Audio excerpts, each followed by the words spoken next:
നമസ്കാരം.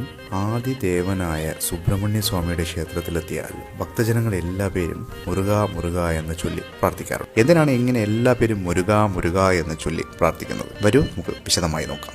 നമ്മുടെ ശ്രീമുരുകന്റെ 6 പടി വീടുകളായ 6 മുരുക ക്ഷേത്രങ്ങൾ ദർശിക്കാനായി നമ്മുടെ യാത്ര തുടങ്ങിയിരിക്കുകയാണ്. ഇപ്പോൾ നമ്മളുള്ളത് 1-ാം പടി വീടായ തിരുപ്പരം കുണ്ടത്താണ്. തിരുച്ചെന്തൂർ, പഴനി, സ്വാമിമല, തിരുത്തണി, പഴമുതിർ ചോല എന്നിവയാണ് ബാക്കിയുള്ളവ.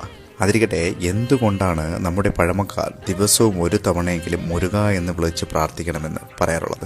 സഹോദരങ്ങളെ, മുരുക എന്ന നാമത്തിൽ എല്ലാം അടങ്ങുന്നു. ഇപ്പോൾ തന്നെ നിങ്ങൾ മുരുക എന്ന് ഒന്ന് പതിയെ ചൊല്ലി നോക്കൂ. മുരുകനിലെ മു എന്ന ആദ്യ അക്ഷരം മുകുന്ദനെ കുറിക്കുന്നു, അതായത് സാക്ഷാൽ മഹാവിഷ്ണുവിന്റെ തിരുനാമം.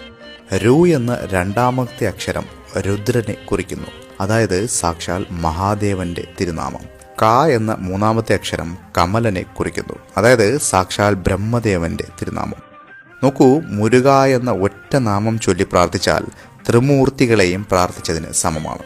മാത്രമല്ല, മുരുകൻ ദൈവങ്ങളിൽ വെച്ച് ഏറ്റവും കൂടുതൽ അറിവും അഴകും ശക്തിയും ധനവും എല്ലാം നൽകുന്ന ദേവനാണ്. ശിവന്റെ തൃക്കണിൽ നിന്നും പിറന്ന് അതേ ശിവന് തന്നെ പ്രണവമന്ത്രപ്പൊരുൾ ഓതിയ ദേവനാണ് ശ്രീമുരുകൻ. ബ്രഹ്മദേവന്റെ സൃഷ്ടികർത്താവെന്ന അഹങ്കാരം അടക്കിയ ദേവനാണ് ശ്രീമുരുകൻ.